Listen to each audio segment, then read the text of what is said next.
কুলাবে না, এইবারে কোনো বান মারায় আর কুলাবে না, এইবারে কোনো ফতুয়ায় কাজ হবে না। ঐক্যের ডাক আমি দেই নাই, আল্লাহর পক্ষ থেকে এসেছে। এবার পুরো মানব জাতি দুটো ভাগ হয়ে যাবে, মুমিন কাফের। মুমিন বিজয়ী হবে, কাফেররা পরাজিত হবে। দুনিয়া আল্লাহ রাব্বুল আলামিন পরিষ্কার করবেন, দুনিয়াতে শান্তি নেমে আসবে, সমস্ত সীমানা মুছে যাবে, পুরো মানব জাতি হবে এক জাতি, ওয়ান নেশন। এই ওয়ান নেশন, এক জাতির ধারণা নিয়ে আমি আবির্ভূত হয়েছি। আমার ডাক পরিষ্কার, আমার ডাক স্তব্ধ করতে কেউ পারবে না, এটা আমি চ্যালেঞ্জ দিলাম। আকাশ বিদীর্ণ হবে, প্রতিটা মানুষের হৃদয় বিদীর্ণ হবে, কারণ সময় হয়েছে। এই বনি আদম যথেষ্ট সীমা লঙ্ঘন করেছে, আল্লাহর জমিনকে যথেষ্ট অন্যায় করেছে, যথেষ্ট হয়েছে। Enough is enough.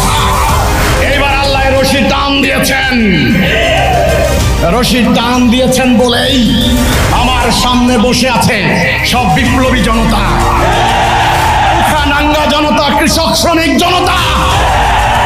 তাদের হৃদয় আগুন, তারা শাহাদাতের তামান্নায় মাঠে নেমেছেন, তারা সব উৎসর্গ করে দিয়ে ফকির হয়ে যাবে।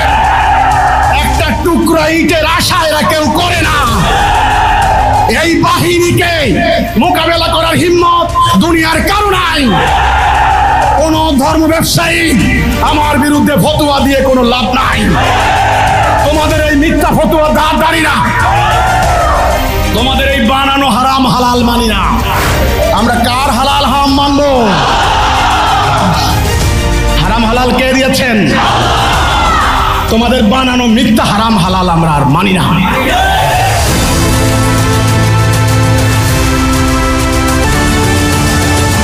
আমার বক্তব্য ইথারে ভাসবে, আমার বক্তব্য দুনিয়া প্রকম্পিত হবে, আমার বক্তব্য প্রতিটা গৃহে প্রবেশ করবে, আমার বক্তব্যে মানুষ পরিশুদ্ধ হবে, আমার বক্তব্যে মানুষ মুমিন হবে, আমার বক্তব্যে মানুষ দেশপ্রেমিক হবে, আমার বক্তব্যে মানুষ ইমানদার হবে। আমাকে হত্যা করে কোনো লাভ নাই। কেন লাভ নাই? কারণ আমার মাথার মধ্যে যা ছিল আমি আল্লাহর জন্য দিয়ে দিয়েছি। আজকে লক্ষ লক্ষ মাথা, আমি যা চিন্তা করি লক্ষ লক্ষ মাথা সেই চিন্তা করে। আমি যা বলতে চাই লক্ষ লক্ষ মুখে সেই কথা বলবে। তোমরা সবাইকে হত্যা করতে পারবে না। সবাই এখন থেকে সম্পূর্ণ প্রস্তুত থাকতে হবে। আমাদের আত্মরক্ষার অধিকার রয়েছে। আমরা কোনো অন্যায় করি নাই, কোনো আইন ভঙ্গ করি নাই।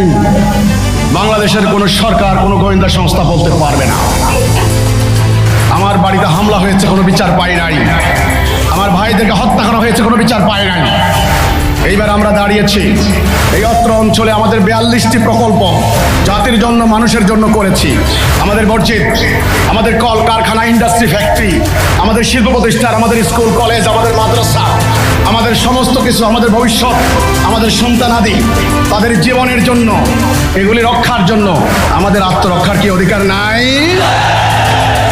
আমরা আত্মরক্ষার অধিকার প্রয়োগ করবো ইনশাআল্লাহ। সবাই প্রস্তুত তো নাকি?